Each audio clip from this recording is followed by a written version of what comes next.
Hi, everyone, and welcome to Ask A Doulagiver, the podcast and platform to help reduce the fear of death, to help empower family caregivers with the skills on how to care for their loved one, and help to heal from grief. So today, my name is Suzanne O'Brien. Thank you so much for being here. Today, we have a very special guest, Jennifer O'Brien. Yes, my name is Suzanne O'Brien. This is Jennifer O'Brien. We're not related, but aren't we related? Because we're related in this thing called life. And so we're all related. We're all in this thing together. We're so excited to have her. Her name is Jennifer O'Brien. She helps people talk about caregiving and end of life. She encourages compassionate, real conversation through her book, The Hospice Doctor's Widow, a journal where she shares her story of caregiving through collages and writings. After years of caring for people with serious illness as a physician, Jennifer's husband, Bob, was diagnosed with stage 4 metastatic cancer. But caregiving for the man who had made a 40-year career of caregiving as a physician was not easy. When Jennifer's husband was diagnosed and later after he died, she turned to what had brought her comfort for years: art journaling. She documented and depicted the raw, honest, and beautiful and exhausting reality of caregiving through collage, tableaus, notes, and observation. She included much of the wisdom and perspective she learned from her hospice in his years as a physician. This book is, to me, an honoring, a culmination, a teaching, all of the above, a healing. So welcome, Jennifer O'Brien. Thank you, Suzanne. It's wonderful to be here with you. Yeah, I've wanted to do this interview for quite some time, as you know. So I just want to hold up your book here. So beautifully done. Um, so Jennifer, let's start from the beginning if we can. I think that, again, I want to honor your husband and I want to thank him so much for his service to others, because I know as a former hospice nurse how passionate you are to be in that space, and also how difficult it is, especially at a time in our lives right now where we're not doing end of life. We're not dying well at all because we don't prepare for it. We don't talk about it, all those things above. So I honor your husband for doing that work. So let's start from the beginning. I know that you would hear, when you're married to somebody and when you're in a relationship that does that work, they come home, they share stories, so I'm sure you got a real inside look at what that was like, what kind of care. But what happened when he himself got diagnosed? How did that go for him and for you? Yeah, it was just as awful as you can imagine. I mean, there's no sort of inside line for those who have been doing it for years to feel any less scared or Right. sad and that sort of thing. So yeah, we were both devastated. I had lost my brother, my only sibling, at a very young age. When I was Mm, 18, he was 13. mm, Yeah, and then my mother died not quite 20 years after that of pancreatic cancer. So I had a lot of personal experience. And Bob really only had professional experience other than yes. his, right? Other than his parents Yeah. who were in their 90s, he had never lost anyone. So it was both devastating and scary for each of us in those different ways and reasons, right? I knew how bad it was going to hurt to lose Yes. him. Right. So there was that, and then he kind of knew what he had seen so many patients go through, and so that was that for him. And a lot of what he had seen patients go through was also the wisdom that we had, Mhm. right? And so that helped a lot. Yeah. Yeah, yeah. I think something that you said here is so important, that there is never one end of life that's exactly like another. And again, I've had the honor of working with so many people, and there's not one that's the exact same because of the elements of the life's journey that come and play a role in that. So I love that you shared that. And did he go into treatment? Was he in the standard medical treatments? Did he go that route too? And how did that play out for him, and differently than it may for someone who was not a hospice doctor, if at all? Right. No, definitely. I was a little surprised when we got the diagnosis. You know, if based on how he had been prior to being diagnosed, I would have thought he would have gone for little or no treatment, just palliative care, you know, to help symptoms and that sort of thing. But there's been so many developments in cancer care and in chemotherapy, targeted therapies and so forth, that when the oncologist kind of first said, hey, wait, let's just take this, you know, there are different steps. Then we both kind of went, oh, wow, there might actually be something, right? I mean, Jimmy Carter got cured of melanoma mets to the brain at 90 years old. So there could be something for us, right? Some targeted therapy. So of course we looked at that pretty quickly, and then the genetic makeup of the cancer was not conducive. So yes, he tried some therapies that did make a difference, give us a little longer.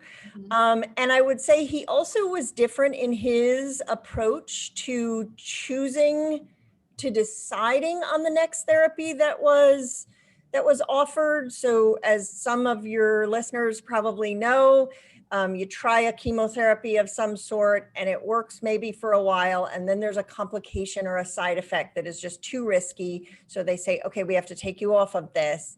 And then, hey, how about let's try this next one? And Bob was very different than you and I, or maybe not you because you're a nurse, but certainly than I would have been on evaluating whether or not he wanted to try the next one. And I actually observed him do that several times and made some notes in my journal about it, layperson's notes about how I observed that he would go about those decisions, because I thought that was fascinating. And certainly I learned from it as a layperson. And so I made the notes originally in the journal, and they've turned out to be helpful to others, you know, kind of deciding, do I really want to try the next one? Okay, this is really important for people to Yeah. hear. So I want to thank you for that. And then we're going to get into the book. I feel like, again, from being a nurse on the inside, so I've worked in oncology, I've worked in hospice, and exactly what you said is not happening readily. So, and there's not one path that's correct for any person. It's for you to decide what's right for you. But within that, you need to do your due diligence, and you need to gather your information, and you have to see if this feels right for you and what do you want to do. So I love that. And so that's extremely helpful to not only talk about, but to have in your journal. So let's talk about the journal. You started writing it during the process of the experience of the illness, of the journey with him? Oh yeah, I started it almost immediately upon finding out the diagnosis. Yeah. And what was your goal what was your meaning behind it? Was it something for you? Was it something for you to share with family and friends? Or just So chronically? it started out as just something for me, for two reasons. One, the art process, especially because I'm self-taught, and right about the time Bob got sick, I decided to teach myself digital collage. So there was this whole head and heart thing going on, right? Where I knew what I wanted it to look like on the page from the heart, but I couldn't get my brain to tell the computer what to do. But anyway, so that was kind of that was a really neat way to do something with the energy and to engage in a self-care that was really sort of unique to me. And the second thing I really wanted to do, because I think about the first few pages that I did, that I documented, and the first three that I'm thinking of, all are from Bob's own wisdom. So the term precious time, when he used to tell families, you're into precious time, that was his wisdom. And I wanted to get it down in a way that was interesting and that would, that I would keep for a while. The photograph of the two of us, Bob turned to me and said, if you want a good picture of me, we better get it soon. Because he knew that his looks would change. And so we did that, and I put that in the journal right away. And the other one was the story about his parents that he used to tell patients, about his mom and his dad, who both had vastly different end of life wishes for themselves, Mm-hmm. and how they honored, he and his siblings honored both their wishes, because the right answer is your answer. There's no other right answer but your answer. So those things were the first ones, and it was that combination of just taking care of myself and wanting to be sure I documented some of his wisdom. But it originally started out purely for myself. I after he died and I kept going with it, then I started to think, well, I might share this with family. I might, get copies of this printed Mm-hmm. and give it to my family members, whatever, for Christmas or something. And then got some feedback from a physician that no, this really needs to be out in the world. Yeah. Yeah. So you and I talked before, and we both understand that right now, death is the number one fear in the world. And I shared with you right before we started recording the podcast that there were a few instances as a nurse, as a hospice nurse, as an oncology nurse, that the patient was actually dead and family was present and didn't know it. And I feel like it's because that disconnect and that fear paralyzes us. And for me, it was always so heartbreaking, because when your husband says precious time, when fear is in front of us, you're not present, you're not grounded, and that's the precious time. And I've seen so many families lose that, because again, we're putting people in the home expecting the families to care for them. Hospice comes in, they're absolutely beautiful, but if you're petrified and don't know the first thing, you could miss this whole precious time section. So having this conversation, which by the way is 100% something that we're all going to go through, is this end of our life's journey. So to share what can work and how human this connection is with all of us, I think is so beautiful. So that's wonderful. The other thing that I think about your book that's so important is that there's so many times that nobody asks the caregiver, how are you doing? And what's your day-to-day journey like? Because you're in go mode a lot of the time, you're in crisis. And yes, the person is the one who's experiencing the end of life, but that main caregiver, it's just as important. There's a lot going on. I always say we need a care plan for them. And so for you to be documenting that, I think was so healthy and therapeutic for you. And then of course to share that. And the other thing you shared is that then you wanted to go with friends and family, share it with them. And so for us to know that there are people that are not necessarily in that immediate nucleus in the house, but they're all holding the space and wondering what's happening, and for them to have a way to know what's happening from the inside without maybe being intrusive or whatnot when it might not be appropriate, keeping us all in the loop and holding the light for that situation. So there's just lots of layers there.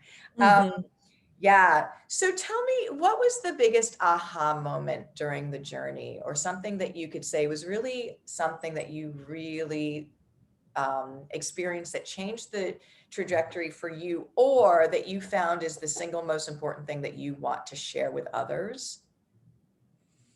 I am so not sure I can come up with a single most important thing I want to share with others. A couple. There's two things. Then I'd like to answer that question with two. One is the aha, and the other is I'd narrow a single most important thing. The aha was early on after the diagnosis, and the page that corresponds to it in the journal is also early on, and it says, well, let me tell you the story. So Bob wanted nothing more than to work. He loved his work. Yeah. And so our sole goal was to keep him well enough to work and to manage what was happening with his disease and what was going to happen with my survivorship.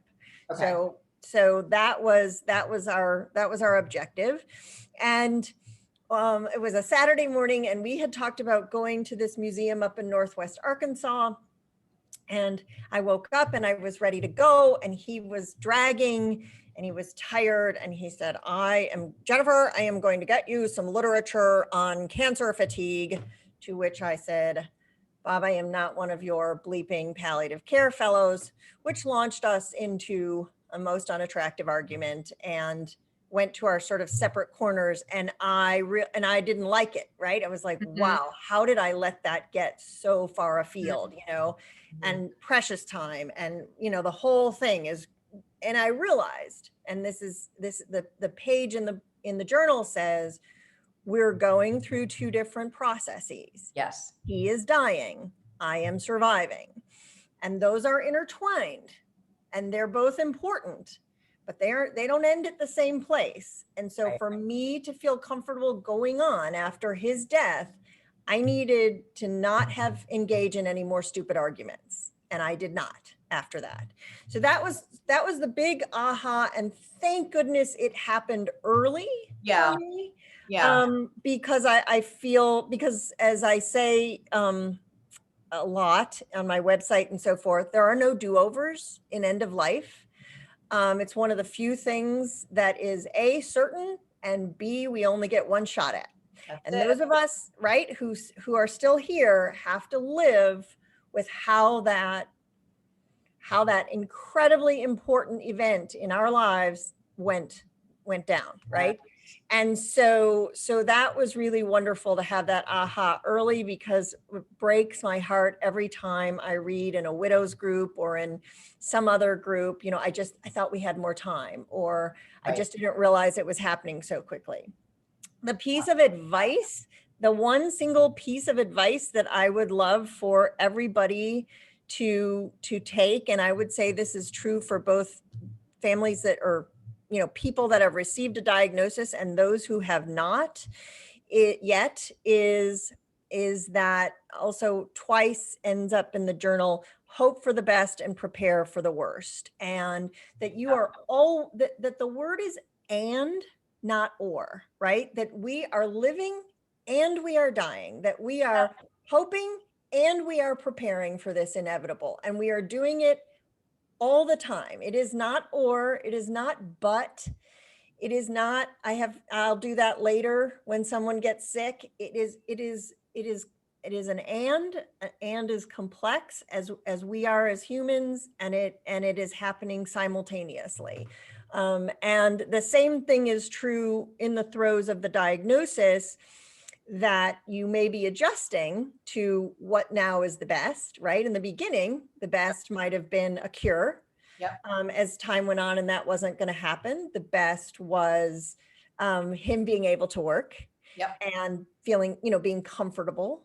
Yeah. And the worst was pain. The worst was, and that those adjust, and the best becomes a peaceful, dignified death, and the worst becomes, a death that is traumatic to me or painful to him, that sort of thing. And so that what the best and the worst are kind of adjust along the way, but you're always balancing that. And I actually learned that hope for the best, prepare for the worst from an oncologist I worked with years ago, who would not only tell his patients that, but tell them that at pretty much every visit. And Yeah. I think Yeah. that's so important, Yes, it is. because it's language that those of us who are not nurses and physicians can understand.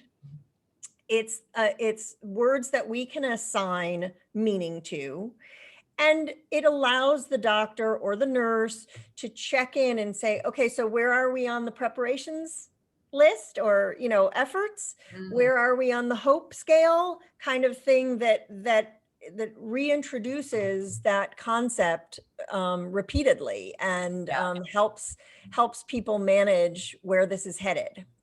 So interesting here, and I love it. And I often said, I hope that we get to a place where we do our annual visits, when you go in and your doctor says, on your annual, just the checkup, at some point in our journey, it will turn from, us looking into things and not fixing, I don't really like that word, but us, trying to reverse things, to really close symptom management in our journey, so that someday I know that, yeah, my doctor's going to say, do you remember when we talked about all those years, that this is the time that I'm going to make sure that your symptoms are managed and that your quality every single day. I mean, isn't that our goal? So that it's not foreign to me, that I don't, because it's something that right now we almost treat death as optional.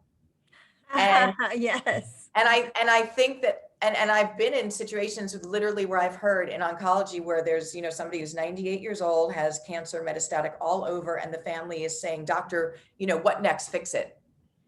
And wow. And I remember one time I was in the New York City Doulagiver's office and the phone rang and I picked up the phone. There was a doctor from Miami, critical care, sounded a little older. And he said, you need to help us. And I said, okay, what can I do? And he said, families want us to fix it. And the hospitals are standing behind the families. Like they want us to intubate and do everything. It was just really challenging to hear. So I think one of the things, Jennifer, I really hope that we do in these conversations is bring back the awareness that the end of life is a natural part of our life cycle and that it can go really well. And that brings me to just highlight the two things you just said. You said families, one of the most common things people say is, I thought we had more time. This is something that you and I should say every single day, is like, how am I going to live today? Right? Because one day we know that will happen. And then knowing that, where are we here? Where are we on that scale? Is it close symptom management? Great. That sounds great. Not only for me, but for my family. Or is it that, yeah, let's try something different? Where are we with that? So let's live with that awareness. I love you got what I call those pearls that you're giving, which is fantastic. I also just want to talk about your section with anticipatory grief. One of the things that I'm finding is when we teach the doula givers training and the level 1 and family caregiver, people come to that to learn how to care for someone they love. That's a skill that's been lost 100 years ago, which is super important to give back. But they come and many people say, I cannot believe that this helped me to find closure, to find peace of a death that I experienced with my mother 6 years ago. And I'm like, wow. And so grief, as we know right now, if we're not talking about death, we're definitely not talking about grief and how natural it is and what that means, but ways to heal it.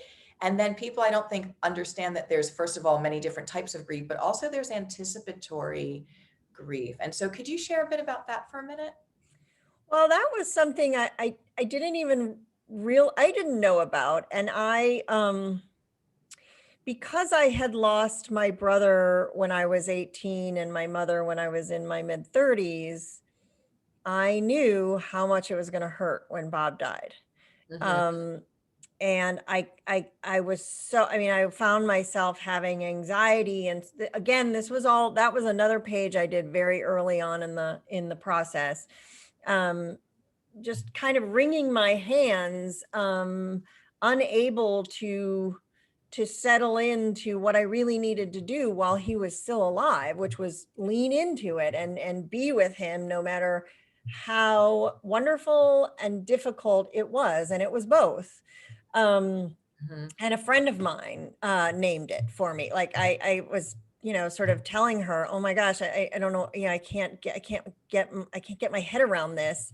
And she just blurted it out. She said, you're having anticipatory grief. And I was like, oh, okay. And I looked it up and I learned a little bit about it. And I was like, yeah, sure enough, that's exactly what it is. Sure. That some people report it as worse than post-death grief. And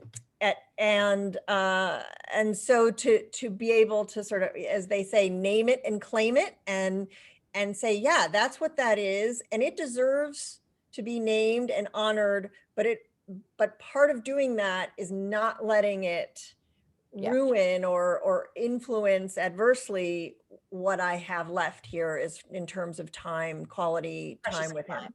Precious time. Yeah.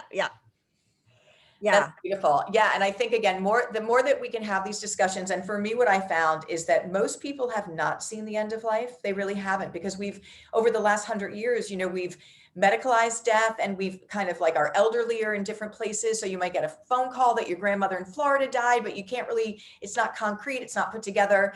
And so it's almost this illusion, and this fear and we never want to say goodbye to somebody in their physical form, never, but it is a part of the journey. It can go very well. And when we live, I never felt more alive than when I started working for hospice. Why? Because every single day had a different appreciation. Yeah. And the love and the connection with being with people in that space of just humanity and service and presence. It taught me everything. Right. Yeah. There's great intimacy in end of life. They're both in terms of you're seeing someone in their raw humanity, and hopefully obviously in the case of doing it professionally, you're honoring it. Doing it personally with a loved one, yes, that's why the work that you're doing, Suzanne, is so important, because we have got to have people start recognizing. I mean, people love to do these, like, whatever, live, love, laugh stuff, and these little memes and so forth about carpe diem. But the truth is, there seems to be this disconnect between what that really means, Yeah. right? Vis-a-vis what's going to happen at the end of life. And so, yeah, we got to get deeper on that. We got to get the world to get deeper. And I think you know this, but certainly I've learned it since getting involved in this space. Is it's not our lack of our death illiteracy and lack of understanding and connection to it is not unique to the US. Apparently, this is a problem all over the world. It is. And do you know why? Well, because we have brought in Western medicine more, like in many places. And so the lifespan 100 years ago was 46. Now it's 81. It's almost doubled. So Right. with that comes all of these fix it. And we've gotten so far away from, again, the teaching tool that death is, and seeing that process, seeing compassion, seeing the energetic space that surrounds that end of life process that is really incredible. And it used to be, again, a sacred experience, and we should bring that back. But the first step is talking about what is end of life and getting back to, what do you mean I'm going to have an end of life? Let's step into that space again. What I often will say to people is death a medical experience? And they're like, well, yeah. And I'm like, no, it's a human one. And we forgot that. So let's bring that back, and it's holistic. And, this conversation is absolutely the beginning and really everything to making that shift. So I want to thank you. I feel like I know your husband. I feel like his love just shines, and he has such a legacy, which I think is so amazing, that he's not physically here in his body, but he keeps giving this gift of his love, of his service through you. And so again, I want to honor you so much for being here. And I know that you've contacted me, we've talked, and I was like, this woman is so passionate and on a platform, and I want to thank you for that. So can you tell people how they can get this beautiful book, how they can contact you? Absolutely. My website is hospicedoctorswidow.com. Okay. And you can contact me through that. And you can spell out doctor, or you can spell it DRS. I've got it both ways. Okay. And so you can contact me through that website. You can connect to your book purchase source of choice through that website. It's available. The book is available through all the major and the independent outlets. Great. So yeah. So we'll have all of your contact information down below so people can easily click and find you.